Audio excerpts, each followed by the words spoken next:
And joining us to discuss this is Jacek Raubo, a director at Defence 24 Analyst Unit. Hello, sir, and welcome to TVP World. Hello, and thank you for the invitation. So now, looking closer at what Rishi Sunak has promised to Ukraine and also what promised to Poland, as we know, what kind of military assistance are we talking about here?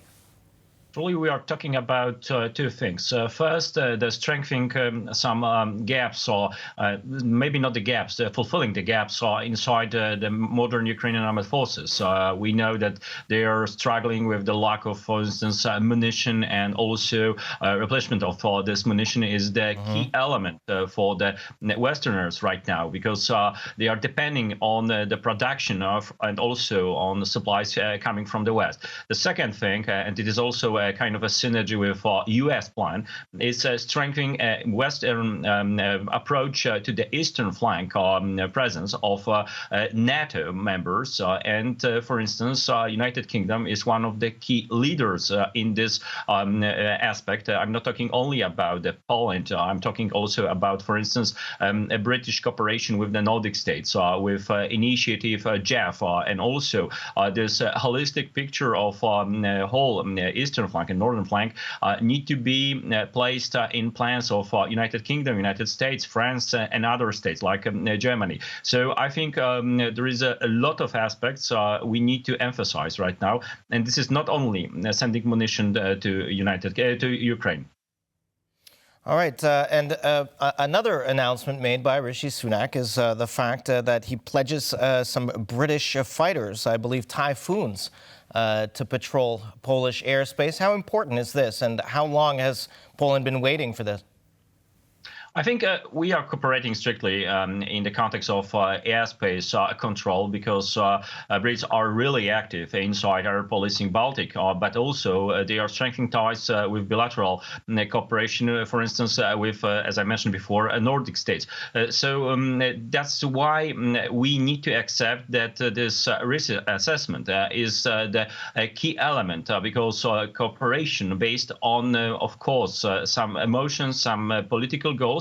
But during this situation right now, after the February 2022, we are generally focusing on the risk assessment. And we need to have strength here because air policing Baltic, it was created mostly to control airspace of Baltic states. Right now, we need to strengthen our cooperation in wider perspective. That's why we need to have more planes here, not only from United Kingdom, but also from other allies.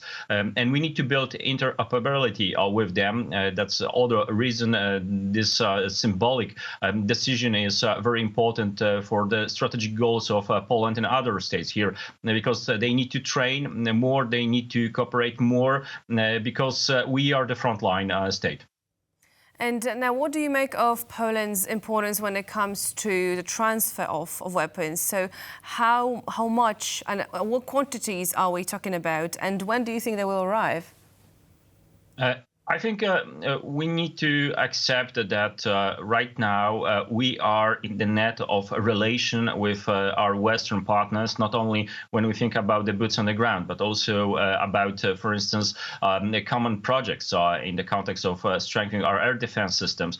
We are cooperating very well with United Kingdom in this context when we think about the multi-layer air defense. And also there is a lot of new opportunities because United Kingdom and other European states can offer some projects which can be really important for modernization of Polish armed forces. We know that we are cooperating with Brits also when we think about the maritime domain and strengthening our Navy capabilities. They are also open for transfer some other technologies, and I think this is something much more than only bilateral cooperation with United Kingdom. This is a kind of a plan to building bridges. We know very well that after the Brexit, United Kingdom is trying to emphasize the role in security of Europe and also this CE region. So building Poland can be a kind of a playmaker in that, because we have, and it's a very good information for whole Europe, and where we have a large number of new initiatives in the context of Germany and France. And right now we can add this strengthening cooperation with United Kingdom. So we are building bridges. We are the engineers of a kind of a new Europe security cooperation without any feelings that Brexit and other political turbulences can disrupt this. So I think we have a common ground, and we need to fulfill that with a number of initiatives, not only when we think about the modern projects and these projects which has been started. I'm thinking about, for instance, investing in new enhanced cooperation in the context of research and development of new technologies, emerging and disruptive technologies. United Kingdom can provide this support and this partnership with Poland, because I think the word partnership is the best to describe this. All right. So some good news. Some good news coming out of the meetings held yesterday in Warsaw.